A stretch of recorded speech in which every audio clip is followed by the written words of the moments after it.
In an age where opulence glittered like gold and progress marched alongside poverty, the Gilded Age was more than just a period in history. It was a mirror reflecting the soul of a nation torn between power and principle. Behind the towering fortunes and dazzling ballrooms, a quiet revolution was taking place, led not just by industrial giants, but by women whose influence rippled far beyond the confines of their era. Their legacies, the social unrest, and the questions they raised still echo powerfully today. What can we learn from their triumphs and trials in our own age of wealth and inequality? Welcome to our channel, Words of Time, where history speaks to the present. In this video, we will journey through the enduring impact of the Gilded Age, explore the rise of modern philanthropists and social movements, and uncover how the battles of yesterday continue to shape the world we live in today. The Gilded Age, a term coined by Mark Twain and Charles Dudley Warner in their novel, The Gilded Age, A Tale of Today, refers to a period in American history roughly spanning from the early 1870s to the turn of the 20th century. This era was characterized by extraordinary economic growth, immense wealth accumulation, rapid industrial expansion, and the birth of modern capitalism. However, behind this gilded facade lay stark contrasts: deep social inequalities, political corruption, labor unrest, and the struggles of everyday Americans who did not benefit from the country's newfound riches. The rise of American industry during this time was nothing short of transformative. In the years following the Civil War, the United States transitioned from a predominantly agrarian society to an industrial powerhouse. Railroads crisscrossed the continent, linking cities and towns, enabling the movement of goods and people on an unprecedented scale. The completion of the first transcontinental railroad in 1869 symbolized this transformation, binding the vast American landscape into a cohesive economic unit. With this infrastructure in place, industries such as steel, oil, coal, and manufacturing flourished. Entrepreneurs and industrialists seized the moment, capitalizing on opportunities that had never before existed. Among the most prominent figures of this era were John Davison Rockefeller, Andrew Carnegie, and Cornelius Vanderbilt. These men became synonymous with American capitalism and enterprise. Rockefeller, through his Standard Oil Company, came to dominate the oil industry. His methods, ruthless efficiency, strategic partnerships, and aggressive expansion, allowed him to control the vast majority of the oil market in the country. Rockefeller's fortune, at its peak, would be valued in today's terms in the hundreds of billions, making him arguably the richest man in modern history. Andrew Carnegie, a Scottish immigrant who began his career as a bobbin boy in a textile factory, rose to become the steel magnate of the United States. Through the Carnegie Steel Company, he revolutionized steel production using the Bessemer process, making steel more affordable and accessible. Carnegie's philosophy, encapsulated in his essay, The Gospel of Wealth, promoted the idea that the wealthy had a moral obligation to distribute their riches for the betterment of society. Indeed, he gave away much of his fortune in his later years, funding libraries, universities, and various philanthropic endeavors. Cornelius Vanderbilt, originally known for his work in steamboats, turned his attention to railroads and quickly built a transportation empire that significantly influenced American commerce. The Vanderbilt family's name became associated with incredible opulence and power. Like Rockefeller and Carnegie, Vanderbilt represented the self-made tycoon archetype that came to define the American dream during the Gilded Age. The accumulation of such vast fortunes created a class of ultra-wealthy individuals who lived lives of extraordinary extravagance. Mansions lined Fifth Avenue in New York City. Lavish parties, private yachts, and European art collections were common among the elite. The term Gilded Age itself suggests that this period, while glittering on the surface, was filled with underlying problems. For every millionaire, there were countless laborers toiling in dangerous conditions for meager wages. The divide between the rich and the poor grew more pronounced with each passing year. While industrialists and financiers amassed their wealth, the working class struggled to keep up. Cities became overcrowded as people moved from rural areas and immigrants arrived from Europe seeking better lives. Tenement housing, with little light, poor sanitation, and cramped quarters, became the norm for many families. Diseases spread rapidly, and infant mortality was high. Despite their contributions to industrial growth, workers were largely left behind when it came to enjoying the fruits of their labor. Labor unrest became a defining feature of the Gilded Age. As factories increased production, conditions inside them deteriorated. Long hours, often 14 to 16 per day, low pay, and hazardous environments were common. Workers, including women and children, had few protections. In response, labor unions began to form. Organizations like the Knights of Labor and later the American Federation of Labor emerged, demanding fair wages, shorter working hours, and safer conditions. Strikes and protests erupted across the country, sometimes resulting in violent clashes with authorities. One of the most infamous labor conflicts of this era was the Haymarket Riot of 1886 in Chicago. What began as a peaceful rally in support of workers striking for an 8-hour day turned deadly when a bomb was thrown at police, resulting in several deaths. The incident led to a national backlash against labor unions and immigrants, despite a lack of clear evidence connecting them to the violence. Another significant event was the Homestead Strike of 1892 at Carnegie Steel, which ended in bloodshed and a setback for organized labor. Politics during the Gilded Age were no less tumultuous. Corruption was widespread at both the local and federal levels. Political machines, like New York City's Tammany Hall led by Boss Tweed, manipulated elections, awarded lucrative government contracts to allies, and skimmed public funds. Government officials often served the interests of big business rather than the public. The term robber baron came into use to describe the industrialists who wielded immense economic and political power, often at the expense of competitors, workers, and consumers. Despite this corruption, the Gilded Age also saw efforts at reform. The civil service was restructured with the Pendleton Act of 1883, which aimed to reduce patronage and ensure government jobs were awarded based on merit. This was a response to public outrage following the assassination of President James Garfield by a disgruntled office seeker. While the act was limited in scope, it marked the beginning of a slow transition toward cleaner governance. Urbanization was another hallmark of the Gilded Age. Cities grew rapidly, both in size and population. New York, Chicago, and Philadelphia expanded into major metropolises. Innovations such as the elevator and steel frame construction allowed buildings to rise skyward, giving birth to the modern skyline.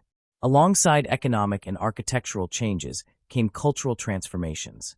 Department stores, theaters, and amusement parks became part of urban life. Electricity began to light up homes and streets, bringing convenience and security. Public education expanded, and literacy rates rose. Newspapers and magazines flourished, contributing to an increasingly informed, though often sensationalized, public. Immigration played a central role in the Gilded Age. Millions of people from Southern and Eastern Europe arrived in the United States, seeking economic opportunity and escaping political or religious persecution. Ellis Island opened in 1892 and became the gateway for many new arrivals. These immigrants provided the labor force that fueled industrial growth, but they also faced discrimination and harsh working conditions. Nativist sentiments grew, and laws such as the Chinese Exclusion Act of 1882 reflected the rising tide of xenophobia. Women also began to assert their roles in society during the Gilded Age. While many worked in factories, others became involved in reform movements. The fight for women's suffrage gained momentum, with leaders like Susan B. Anthony and Elizabeth Cady Stanton advocating for the right to vote. Although national suffrage would not be achieved until the early 20th century, the groundwork laid during this time was crucial. Meanwhile, the South was undergoing its own version of the Gilded Age, though with distinct characteristics. The end of Reconstruction in the 1870s had left African Americans vulnerable to systemic racism and disenfranchisement. Jim Crow laws institutionalized segregation, and violence against black citizens was rampant. Economically, the South remained largely agricultural, relying on sharecropping and tenant farming, which trapped many in cycles of debt and poverty. In the West, the Gilded Age saw continued expansion fueled by the idea of manifest destiny. Native American tribes were displaced through military conflict and treaties that were often broken. The closing of the frontier, symbolized by the U.S. Census Bureau's declaration in 1890 that the American frontier had ceased to exist, marked the end of an era. However, the exploitation of natural resources, such as timber, minerals, and land, continued unabated, benefiting a new class of Western entrepreneurs. Technological innovation was a driving force throughout this period. The telephone, invented by Alexander Graham Bell in the 1870s, revolutionized communication. Thomas Edison's development of the electric light bulb changed how people lived and worked. Typewriters, sewing machines, and advances in printing technology all contributed to increased productivity and efficiency in both industry and the home.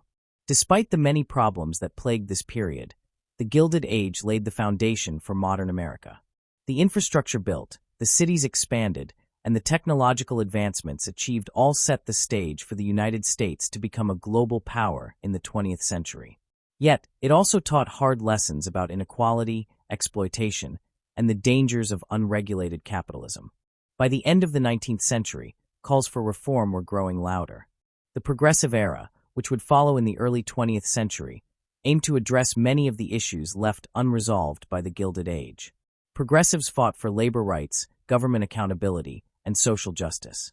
While not all their goals were immediately realized, their efforts marked a shift in American consciousness, a recognition that unchecked wealth and power must be balanced by ethical responsibility and democratic values. In retrospect, the Gilded Age was a time of paradox. It was an age of innovation and inequality, of opportunity and oppression. It showcased the best and worst of what America could be. The incredible achievements of this era, from railroads to skyscrapers to the birth of global industry, were matched by profound social challenges that continue to echo into the present. The story of the Gilded Age is ultimately one of transformation, a nation reshaping itself, for better and for worse, under the weight of its own ambitions. The Gilded Age, a period that stretched roughly from the early 1870s to the early 20th century, is most commonly remembered for its dramatic industrial growth, the rise of powerful industrialists, the vast accumulation of wealth, and the glaring disparities between rich and poor. Yet beneath the towering figures of men like John Davison Rockefeller, Andrew Carnegie, and Cornelius Vanderbilt, a quieter but no less influential class emerged. One made up of women who, though often relegated to the domestic sphere in public narratives, were instrumental in shaping the cultural, philanthropic, and social dimensions of the era. These women, who became known as the Matriarchs of the Gilded Age, used their positions as wives, daughters, and widows of America's wealthiest men to foster movements, shape tastes, build institutions, and transform the American social and cultural landscape. These matriarchs were far from passive beneficiaries of their families' fortunes. While many of their names were initially tied to the fortunes of their husbands or fathers, they quickly carved out spaces of authority and influence for themselves. In an age where women were largely excluded from political and economic power in formal terms, these elite women exercised significant soft power. Their homes became cultural hubs, their names were etched into the foundations of museums and universities, and their philanthropy spurred lasting social reforms. They were not merely participants in the society of the Gilded Age, they were architects of its identity. The women of the Gilded Age elite often began their journey into influence through marriage or birthright. Many were born into wealth, raised in the strict codes of upper-class society, educated in finishing schools, or tutored at home in the finer arts of conversation, manners, and the running of a great household. Others came into power through advantageous marriages. Once situated in the uppermost tiers of society, these women took on roles that often combined traditional domestic responsibilities with immense cultural and social sway. They managed large households, organized public events, and became the guiding forces behind their family's social reputation. But beyond these expected roles, many of them stepped into broader arenas. A key area in which Gilded Age matriarchs made their mark was philanthropy. As their husbands built railroads, steel empires, and oil conglomerates, these women began building legacies through giving. They funded orphanages, hospitals, schools, libraries, and cultural institutions. Philanthropy became not only a way to give back to society, but also a domain in which women could express leadership. One of the most significant aspects of this philanthropic work was that it often came with a personal touch. Unlike the large, impersonal foundations of the modern age, Gilded Age philanthropy often reflected the specific interests, concerns, and passions of the women behind the donations. Many of these women were devoted to the arts. They established museums, supported artists, and collected paintings, sculptures, and decorative arts that would later become the foundation for some of America's most respected cultural institutions. Their salons featured the works of European masters and emerging American talent alike. Art patronage became an avenue through which women could shape national taste and identity. The presence of their names in museum wings and galleries remains a testament to their influence. These matriarchs understood that the cultivation of the arts was not a frivolous pursuit, but a powerful form of social leadership. Education was another area where Gilded Age women left a lasting impact. Many of them were responsible for the founding or funding of colleges, particularly those that served women. At a time when higher education for women was still controversial in many quarters, these matriarchs championed intellectual development and expanded opportunities for young women to pursue learning and professional careers. Their involvement went beyond writing checks. They helped design curricula, served on boards, and advocated for female scholars. They believed that education was a gateway to empowerment and saw to it that the next generation of women would be better equipped to shape the world around them. Social reform also became a critical concern for many of these women. Living in an age of extraordinary wealth, they were often confronted by the jarring poverty that surrounded them. In the rapidly growing cities, slums housed countless immigrants and laborers who lived in squalid conditions. The matriarchs of the Gilded Age responded by founding settlement houses, launching public health campaigns, and supporting workers' rights movements. Some, inspired by religious beliefs or personal experiences, became deeply involved in campaigns against child labor, for safer factory conditions, and for improved sanitation. Their work was often informed by a blend of compassion, moral responsibility, and social consciousness that transcended the expectations of their class. Despite their serious pursuits, these women also played a central role in the social life of the Gilded Age. In fact, for many, social leadership was their first and most visible domain of power. Lavish balls, exclusive dinners, and weekend retreats became stages on which societal hierarchies were confirmed and reshaped. Hosting a successful event was not merely a matter of hospitality. It was an assertion of status and influence. Invitations were curated with care, seating arrangements were crafted to convey allegiances and rivalries, and appearances were managed down to the last detail. These gatherings served not just to entertain, but to build networks, reinforce alliances, and solidify reputations. The Gilded Age's most famous hostess was arguably Caroline Schermerhorn Astor, known simply as Mrs. Astor. She came to symbolize the pinnacle of New York society, and her infamous 400-guest list dictated who was and was not part of the social elite. The number represented the supposed capacity of her ballroom and was a subtle but powerful form of gatekeeping. Through her parties and social maneuverings, Mrs. Astor maintained an iron grip on high society, helping to define the standards of behavior, fashion, and association. Others, such as Alva Vanderbilt, challenged and ultimately changed those standards. Determined to break into the uppermost social circles, Alva hosted a series of increasingly extravagant events that forced the old guard to recognize her status. Her famous costume ball in the late 1880s was a turning point, not only for the Vanderbilt family, but also for the shifting dynamics of social power in New York. Alva would later channel her formidable energies into more progressive causes. After divorcing William Kissam Vanderbilt, she became a prominent advocate for women's suffrage. Her activism marked a notable transition from socialite to reformer, and her work with the National Woman's Party was instrumental in advancing the cause of voting rights for women. Alva Vanderbilt Belmont, as she was later known, demonstrated that the skills she had honed as a hostess, organization, persuasion, and strategic planning could be equally effective in the political arena. The dual roles that these women played, as both guardians of tradition and agents of change, highlight the complexity of their contributions. They operated within a system that limited women's formal power, but used every available avenue to assert influence. Their homes became spaces not just of decoration, but of decision-making. Their reputations were carefully cultivated and deployed in service of larger goals. And while many remained firmly embedded in the structures of wealth and privilege, others sought to question and reform those very structures. Even the seemingly superficial aspects of their lives, fashion, etiquette, home design, became means of expression and influence. Gilded Age women used fashion to assert their individuality, signal their social alignment, and support emerging designers. They curated homes that reflected their tastes and values, filling them with art, literature, and symbols of cultural aspiration. These environments became statements, communicating ideas about refinement, power, and aspiration to all who entered them. The interiors of their homes, much like the guest lists of their parties, were carefully orchestrated narratives of taste and power. While the stories of these matriarchs are often overshadowed by the industrial magnates of their era, their influence was equally profound in shaping the soul of the Gilded Age. They created and sustained the institutions that gave cultural coherence to a society undergoing rapid change. They preserved and promoted art and learning. They challenged social norms, expanded roles for women, and pushed for reforms that made society more humane. And in doing so, they laid the groundwork for the modern roles of women in public life. It is important to remember that their influence was not universally benevolent. The exclusivity of their social circles often reinforced class divisions. The same parties that dazzled with diamonds and chandeliers also highlighted the extremes of inequality. The philanthropy they championed, while noble, sometimes served to soften the image of vast fortunes built on exploitative labor.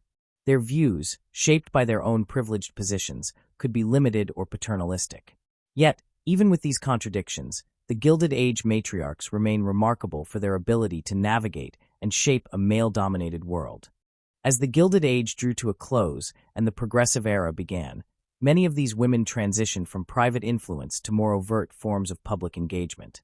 They founded women's clubs, joined national reform organizations, and entered the emerging professions of social work and education. Their legacy persisted not only in the buildings and institutions that bore their names, but also in the generations of women who followed their lead, demanding a larger role in shaping American society. The matriarchs of the Gilded Age were far more than background figures in a grand economic drama. They were cultural creators, social architects, and reformers. They used the tools available to them, wealth, social capital, education, and influence, not merely to adorn their own lives, but to leave a lasting mark on the nation's values, aesthetics, and institutions. In a time of great change, they stood as both symbols and agents of transformation, blending tradition and innovation in ways that continue to shape the American identity. Their stories remind us that influence does not always shout. It often whispers from behind the curtain, guiding, shaping, and sometimes quietly leading revolutions of its own. During the Gilded Age, a period spanning from the early 1870s to the early years of the 20th century, the prevailing image of women among the American elite often centered on glamour, leisure, and social status. Grand mansions, lavish gowns, and ornate ballrooms served as the backdrops to the lives of many upper-class women who navigated their world as hostesses, patrons of the arts, and cultural icons. However, that portrayal, while accurate for some, only tells part of the story. Beyond the glittering surfaces of high society, there was a significant and determined group of women who rejected, or at least redefined, traditional roles. These women, many of them also privileged by birth or marriage, chose a different path. Rather than simply reinforce the systems that granted them power, they stepped outside the safety of drawing rooms and parlors to become powerful agents of social change. They raised their voices for justice, fought for the downtrodden, and laid crucial groundwork for the future of women's activism. At a time when women were largely excluded from politics, professional careers, and economic autonomy, their entry into social activism required both courage and creativity. Unable to vote, hold public office, or often even control their own property, these women had to navigate societal constraints in order to be heard. Yet they found ways to engage. They built networks, formed clubs, and created institutions that allowed them to take on leadership roles under the guise of charity, moral responsibility, and domestic concern. But what began as charitable work gradually evolved into a far more ambitious and organized push for social reform and gender equality. One of the most iconic figures in this movement was Jane Addams. Born into a well-to-do family in Illinois, Jane was raised with a strong sense of moral duty and civic engagement. After traveling to Europe and witnessing the settlement house movement in England, she returned to the United States inspired to enact similar change. In the year 1889, she co-founded Hull House in Chicago, a settlement house located in an immigrant neighborhood where the poor, particularly women and children, could access education, health services, and cultural opportunities. Hull House became a hub of social reform activity, and Jane herself became a pioneering force in sociology, urban planning, and public health. Through her work, she demonstrated that women could be powerful public intellectuals and compassionate community organizers. Jane Addams and her colleagues did not limit their focus to providing aid. They also sought to address the systemic causes of poverty and inequality. They studied the conditions of laborers, documented the struggles of immigrants, advocated for improved housing, and pushed for reforms in education, sanitation, and child welfare.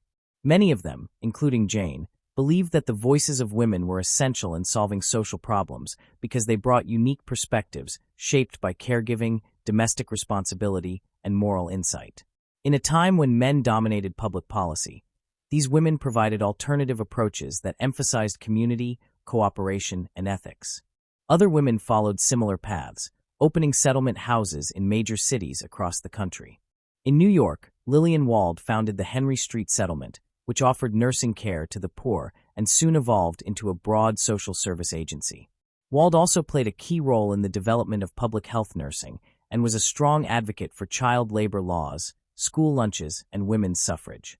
In Boston, women like Ellen Swallow Richards, the first woman admitted to the Massachusetts Institute of Technology, used science as a tool for reform, founding the field of home economics and promoting safe food and clean water. While many of these reformers came from comfortable backgrounds, they made deliberate choices to live and work among those they aimed to help. They rejected the distance that philanthropy often maintained between the giver and the recipient. Instead, they immersed themselves in the daily lives of the working poor. They offered not just services but solidarity. This approach was radical in a time when the dominant view held that poverty was a result of individual failure rather than structural injustice. Women activists also turned their attention to the working conditions in America's factories, sweatshops, and mines. The industrial boom that made fortunes for the country's elite also subjected millions of workers, many of them women and children, to grueling hours, unsafe environments, and pitiful wages. Female reformers like Florence Kelley fought to regulate these conditions. After experiencing the injustices of the labor system firsthand while working at Hull House, Florence became a fierce advocate for labor rights. She helped push for child labor laws, fair wages, and the establishment of the National Consumers League, which encouraged consumers to buy goods produced under fair labor conditions. These reformers did not see their activism as separate from their identities as women. On the contrary, many of them believed that their work was an extension of their moral and maternal responsibilities. In a society that idealized women as guardians of virtue and nurturers of children, these women expanded the definition of caretaking to include not just families, but entire communities. They asserted that the problems of poverty, health, and education were domestic issues on a larger scale, and that women had both the right and the duty to engage in solving them. The rise of women's clubs during the Gilded Age further illustrates the shift from private to public influence. These clubs, often starting as literary or charitable organizations, evolved into platforms for political discussion, education, and social reform. The General Federation of Women's Clubs, formed in the late 1890s, brought together hundreds of local groups and gave women a national voice. These clubs campaigned for a range of issues, from clean milk and pure food laws to better libraries and juvenile justice systems. While still operating within acceptable bounds of femininity for the time, these women used their collective power to influence public policy in meaningful ways. Race also played a significant role in shaping the experiences and activism of women during the Gilded Age. African American women, often excluded from mainstream women's organizations, formed their own networks and institutions to support their communities and fight for civil rights. One of the most notable figures in this movement was Ida B. Wells, a journalist, educator, and anti-lynching crusader. Born into slavery, Ida became one of the most fearless voices of her generation. Her investigative reporting exposed the horrors of lynching in the South, and she challenged both white supremacy and the sexism of her own era. Ida co-founded the National Association of Colored Women and later helped to establish the National Association for the Advancement of Colored People. Despite facing threats, she remained committed to justice throughout her life. Mary Church Terrell, another influential African American activist, also combined the causes of racial justice and women's rights. Educated and well-traveled, Mary worked tirelessly to uplift the Black community, advocating for education, voting rights, and equal opportunities. She emphasized the double burden that Black women faced, confronting both racism and sexism in their daily lives. Her leadership in founding and guiding Black women's clubs was vital in building a national voice for African American women. Women's activism during the Gilded Age also intersected with the emerging suffrage movement. While the push for women's voting rights had begun decades earlier, the Gilded Age saw renewed energy and organization. Suffragists like Susan B. Anthony and Elizabeth Cady Stanton continued to campaign tirelessly, often facing ridicule and resistance. But their efforts were increasingly joined by the younger generation of reform-minded women who had cut their teeth on social issues. These women began to recognize that without the vote, their ability to influence policy was limited. For many, the experience of fighting for labor reforms, public health, or education led naturally to the conclusion that political empowerment was essential. The fight for suffrage also began to reveal ideological divisions among women activists. Some focused primarily on white middle-class concerns, while others insisted that the movement address broader issues of race, class, and inclusion. These debates would shape the direction of feminism for decades to come. Yet despite their differences, the women of the Gilded Age shared a vision of society that was more just, compassionate, and equitable than the one they had inherited. These activists did not always succeed in their efforts, and their lives were not without contradictions. Some came from the same privileged circles that benefited from the exploitation of labor. Others held paternalistic views that assumed they knew what was best for the poor and marginalized. But their willingness to challenge traditional roles and to imagine new possibilities for women's engagement in public life marked a profound shift in American society. They demonstrated that women could be more than wives, mothers, and hostesses. They could be thinkers, organizers, leaders, and changemakers. Their impact reverberated far beyond their own time. The settlement houses they built became models for social work. The labor laws they advocated for eventually became cornerstones of modern workplace protections.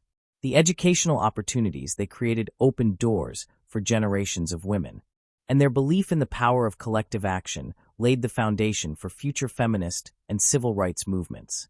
As the Gilded Age gave way to the Progressive Era, many of these women continued their activism, now joined by new voices and bolstered by growing public support. The world was changing, and women's roles within it were changing too. The voices that had once been confined to private correspondence and quiet conversations were now shaping newspapers, legislation, and public opinion. Their legacy is not one of perfection, but of persistence and courage.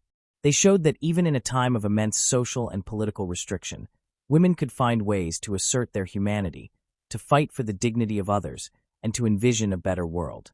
They stepped beyond the ballroom not because they rejected beauty or culture, but because they believed those things should be available to all. They spoke out not just for themselves, but for those whose voices had never been heard. And in doing so, they transformed the meaning of womanhood and activism for generations to come. The legacy of the Gilded Age matriarchs unfolds as a tapestry of contrasts and continuities, revealing both the promise and pitfalls of American progress. These women, born into or married into immense wealth, occupied a paradoxical space.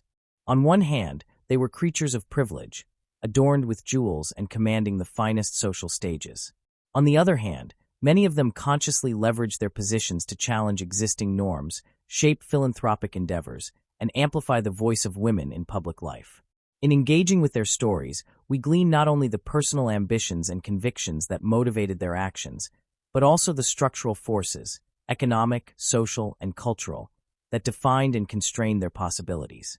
Their combined impact on philanthropy, activism, and social equity has rippled across generations, informing our understanding of civic responsibility, gender roles, and inequality in modern America. Long before the turn of the 20th century, women in the United States were largely marginalized from formal spheres of power. Denied political representation, excluded from many professions, and expected to remain within the confines of domestic life, women of the Gilded Age inhabited a world of both expectation and limitation. Yet, the matriarchs subverted these limitations in subtle but significant ways. Harnessing the moral authority that society afforded to women, they reinterpreted domesticity as a foundation for public action. Their social functions became platforms for debate and influence. Their charitable bequests seeded institutions of lasting impact. Their campaigns sowed the seeds of social reform. Their legacy compels us to reassess the role of individual agency within structural constraint, the moral underpinnings of philanthropy, and the complex interplay between wealth and social change. It is often tempting to view the Gilded Age matriarchs through rose-colored spectacles of benevolence. After all, who could question the beneficence of women who built libraries, funded hospitals, or ensured access to education for underserved communities? Yet beneath the glossy veneer of charitable giving lay tangled dynamics of power, class, and reputation. Many patrons operated within a paradigm of moral paternalism, believing that their guidance was essential for lifting others. In certain cases, their philanthropy reflected the era's racial and cultural hierarchies. Institutions they supported might have excluded women of color or emphasized American cultural assimilation. Recognizing these tensions allows us to appreciate both the generosity and the limits of their vision, avoiding simplistic portrayals that erase the complexity of their motives and impact. Exploring their contributions in philanthropy reveals how these matriarchs shaped civic infrastructure. Libraries were a primary site for their influence. At a time when public libraries were nascent in many American cities, their private funding and advocacy enabled communities to gain access to books, periodicals, and lecture halls. These spaces encouraged literacy, intellectual growth, and communal engagement. Similarly, maternal and child health initiatives, through clinics, settlement houses, and maternal education programs, emerged through their financial support. In areas like public health and urban sanitation, their resources and moral leadership contributed to concrete improvements in living conditions, especially in rapidly urbanizing cities. Education, especially for women, held special significance. The Gilded Age matriarchs invested in both secondary and higher education, providing scholarships, endowments, and new curricula designed to broaden women's horizons. They championed teacher training, vocational programs, and liberal arts instruction, believing that female intellectual development was essential for societal advancement. The colleges and normal schools they supported became instruments of transformation, equipping young women to enter professions previously inaccessible to them, from teaching and nursing to social work and public service. The arts were another realm where these women wielded influence. Through patronage of painters, sculptors, and performing artists, they curated the aesthetic identity of cultural institutions. Art museums, public galleries, and symphony orchestras benefited from their funding, while their salons and receptions provided gathering spaces for debate and artistry. Their contributions made the arts part of civic life, reinforcing the idea that cultural sophistication was a collective asset rather than private indulgence. Turning to activism, Jane Addams stands as the most celebrated example of a Gilded Age woman who transcended mere philanthropy to model social justice. By founding Hull House in downtown Chicago, she demonstrated how settlement houses could bridge the gap between charity and structural reform. Addams and her colleagues immersed themselves in the struggles of working-class families, conducting research on wages, housing, and health, and advocating for improvements. Their achievements included reforms in building standards, protective labor laws, and child welfare legislation. What began as maternal concern expanded into political action. Addams became a national voice for peace, women's suffrage, and international cooperation, earning the Nobel Peace Prize in recognition of her lifelong commitment to justice. Her legacy continues to inspire social workers and community organizers who view engagement as both moral duty and strategic intervention. Complementing Addams' domestic reform efforts was the crusade of women like Florence Kelley, whose activism targeted labor exploitation.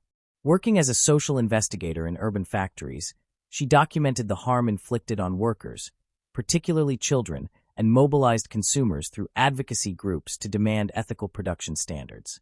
The National Consumers League, which she helped found, pioneered labeling standards, fair trade principles, and consumer awareness campaigns. Kelly's work illustrates how combining data, organization, and moral appeal can catalyze legislation, such as minimum wage laws, work week limitations, and factory inspection systems. Meanwhile, African American women activists demonstrated courage in confronting racial injustice and gendered violence. Ida B. Wells refused to be silenced in the face of lynching campaigns targeting black men.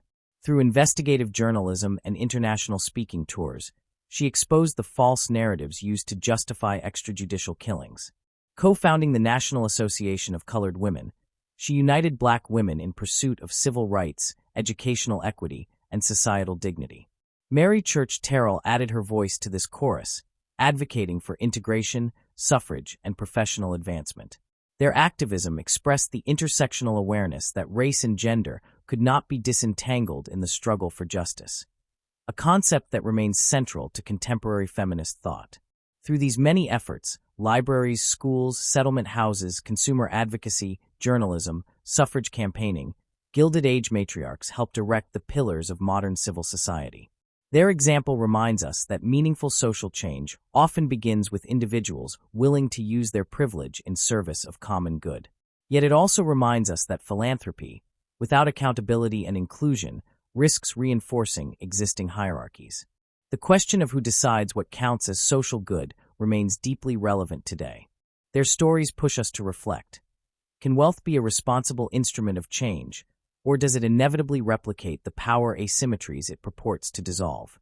Fast-forwarding into the 21st century, the influence of Gilded Age legacies remains visible. Many institutions they helped found, public libraries, universities, museums, charities, continue to serve diverse populations.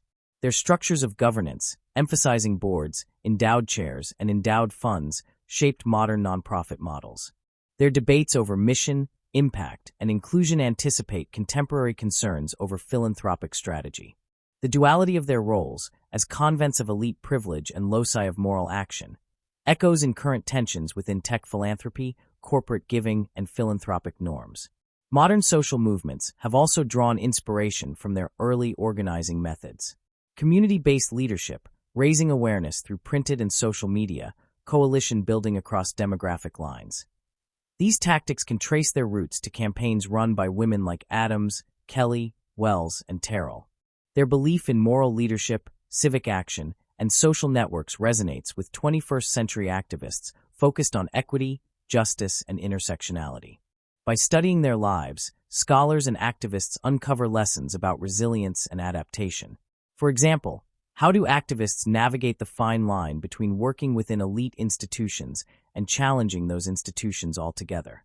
How can wealth be mobilized to support systemic change without underwriting tokenism or whitewashing? How does gender affect access to moral authority and public voice? These questions are as urgent now as they were over 100 years ago. Their personal stories, some of triumph, some of compromise, remind us that history is complex. Alva Vanderbilt Belmont shifted from hosting grand balls to advocating for suffrage. Lillian Wald moved from charitable nursing to institutional reform. Ida B. Wells endured threats, vandalism, and professional ostracism to confront lethal injustice. Their decisions were shaped by their times, yet they often chose paths that transcended expectations. They demonstrated creativity in building networks, moral clarity in interpreting duty, and strategic savvy in achieving incremental change. The legacy of the Gilded Age matriarchs offers both inspiration and caution. Inspiration, because it shows that individuals, especially those with privilege, can choose to use that power in service of others, that moral and aesthetic leadership can coexist, that women's roles can be reimagined from domestic caretaking to civic partnership. Caution, because their stories also reflect the limits of philanthropy in remedying structural inequality, the ways class and race could temper even the most well-meaning reformer, and the real tension between elite stewardship and democratic transformation. Today, as we live in an era marked by stark wealth disparities, renewed calls for accountability, and rising awareness of historical injustice, their legacy feels urgent. We face familiar challenges: a polarized public sphere, underfunded public institutions, labor exploitation, and debates over the role of the private sector in public life. In this context, the Gilded Age matriarchs model a willingness to engage, not for credit or posterity, but for conscience and community. They show that civic responsibility is not a burden bestowed by circumstance, but a choice forged by compassion. Their lives invite us to consider that social progress is not inevitable. It is the sum of small, persistent, sometimes imperfect acts carried out in the face of great resistance. Their stories also reframe our understanding of American capitalism. Rather than a purely economic system divorced from human concern, capitalism emerges as contested terrain, where ideals of wealth, power, and moral responsibility collide. Gilded Age matriarchs remind us that the fate of democracy depends not merely on structural systems, but on the people who enter those systems with intent, creativity, and conscience. By studying their motivations, setbacks, and triumphs, we cultivate a rich reservoir of historical memory. One that honors their contributions while scrutinizing their limitations. One that inspires future generations without glossing over messy realities. Their lives remind us that leadership often begins behind the scenes, in lounges and lecture halls, in conversations and columns, in alliances and assemblies. That power is not always wielded in suits and podiums. It often resides in hospitality, persuasion, and organized love. As we continue to grapple with questions of gender, wealth, and justice, their legacy serves as both beacon and challenge. A beacon in demonstrating that individual action grounded in community and conscience can shape institutions and narratives. A challenge in reminding us that even the most benevolent interventions require humility, inclusion, and structural thinking. They teach us that no generation invents moral responsibility. Each borrows from the past, refines for the present, and transmits to the future. In reflecting on the complex journey from cloistered ballrooms to active citizenship, we see clearly that the contributions of Gilded Age matriarchs flow through modern culture in ways both visible and subtle. Through public libraries where young readers gather, through women's universities producing leaders, through museums shaping public aesthetics, through community health centers caring for vulnerable populations, and through social service models rooted in compassion and accountability. Their legacy endures as testament that wealth does not inevitably corrupt, that gender does not strictly prescribe service, and that social progress demands ongoing commitment. By honoring their achievements and interrogating their blind spots, we locate our own context in history's arc. We realize that the America we inhabit, impacted by their stewardship, is a work in progress, shaped as much by women in parlors as by men in boardrooms, by ethicists in lecture halls as by tycoons at stock exchanges. Studying the lives and works of these women is more than an academic exercise. It is a call to contextualize our aspirations, recalibrate our strategies, and recommit to shared humanity. They remind us, legacy is not inherited, it is chosen. And so, as we navigate the complexities of 21st century life, let us carry forward the lessons of the Gilded Age matriarchs, not as relics of a gilded past, but as architects of a just and civic future. The Gilded Age, a period that unfolded across the late 19th century into the early 20th, was characterized by a stunning display of wealth and rapid industrial transformation in the United States. Although the age came to a formal close over a century ago, the social, economic, and cultural dynamics born in that era continue to exert considerable influence on contemporary society. The tensions and transformations of that time, centered around wealth inequality, the shifting roles of women, and the growing urgency for social justice, mirror those of our present moment. The parallels are not only striking but instructive, for they offer us a historical lens through which to interpret the successes, failures, and contradictions of our modern world. In revisiting the Gilded Age and examining its enduring themes, we can better understand how past patterns shape our current debates, challenge our assumptions, and inspire efforts toward equity and reform. During the Gilded Age, the United States experienced an unparalleled accumulation of private wealth. Individuals such as John D. Rockefeller, Andrew Carnegie, and Cornelius Vanderbilt became symbols of the economic excesses of the age, amassing fortunes that in today's currency would number in the hundreds of billions.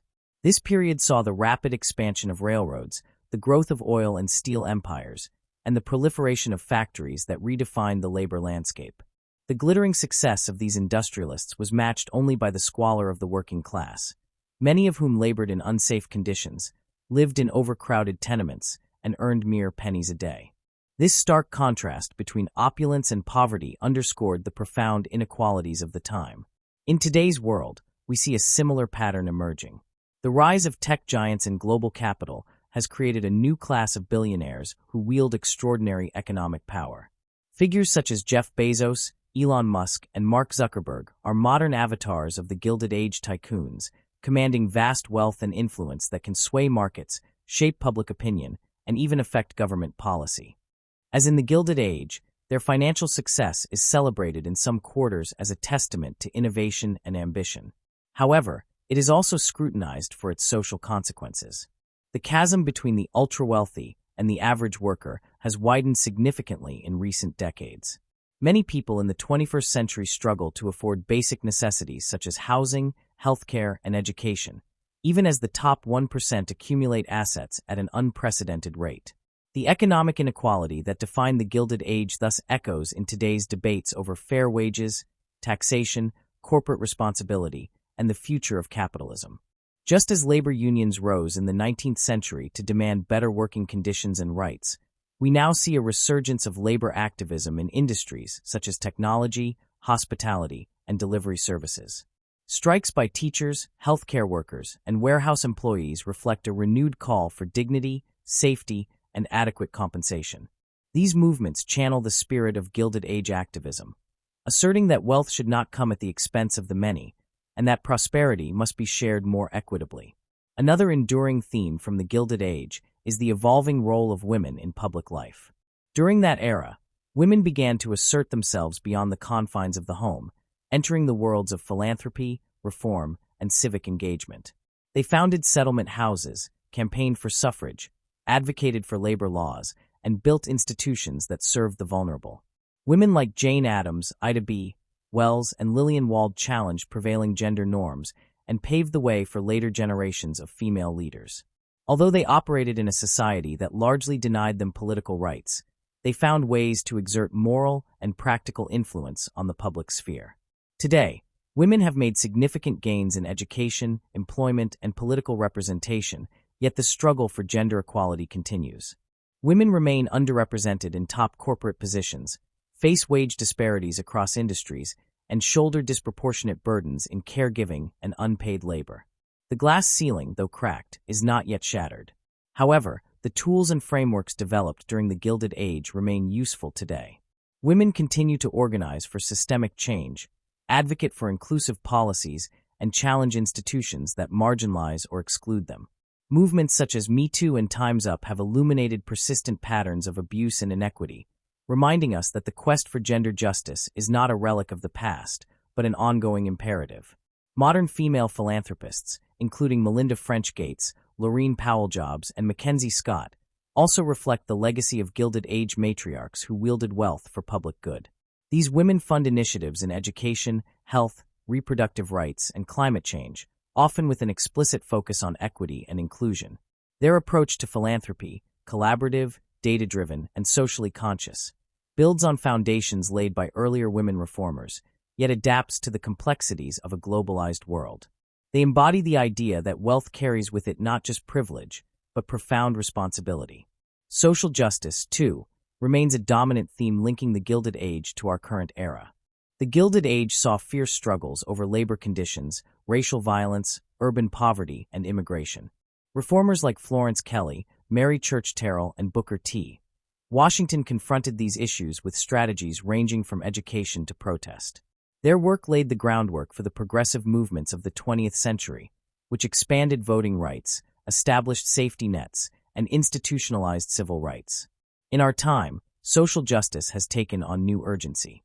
Movements such as Black Lives Matter, the Fight for 15, and climate justice campaigns demand transformative change. They draw from the moral energy of earlier reformers while addressing 21st century realities such as systemic racism, environmental collapse, mass incarceration, and digital surveillance. Like their Gilded Age predecessors, today's activists seek to mobilize public opinion, influence policy, and shift the cultural narrative. They recognize that justice is not merely a matter of charity, but of structural realignment and power redistribution. Philanthropy, both in the Gilded Age and today, occupies a complicated space in the quest for justice. On the one hand, it provides essential resources for underfunded causes and communities. On the other hand, it raises questions about democratic accountability, elite control, and the ethics of wealth accumulation. When a small group of individuals controls vast sums of money, even if used for good, they may inadvertently substitute their judgment for that of the broader public. Critics argue that true justice requires not only giving away wealth, but interrogating how that wealth was generated in the first place, and whether it reflects fair labor practices, environmental sustainability, and tax compliance. This tension was present in the Gilded Age, as it is now. Andrew Carnegie, for example, wrote extensively about the moral obligation of the rich to give away their fortunes. Yet his critics noted that his fortune was built through harsh labor conditions and union suppression. Similarly, today's philanthropists may support progressive causes while profiting from systems that exacerbate inequality. The Gilded Age teaches us that philanthropy, while valuable, is no substitute for systemic reform. It can support movements, seed innovation, and fill gaps, but it must be accompanied by structural change to create lasting equity. Another important legacy of the Gilded Age lies in the relationship between private influence and public policy. The concentration of wealth in that era gave rise to powerful trusts and monopolies that dominated entire industries. Public backlash eventually led to antitrust laws and regulatory frameworks designed to limit corporate overreach and protect consumers. However, enforcement of these laws has waxed and waned over the years. In the 21st century, we again face questions about corporate dominance, particularly in the tech sector. Companies like Amazon, Google, Facebook, and Apple have vast control over information, commerce, and infrastructure. Their influence rivals that of nation-states in some areas, raising concerns about privacy, competition, and democratic governance.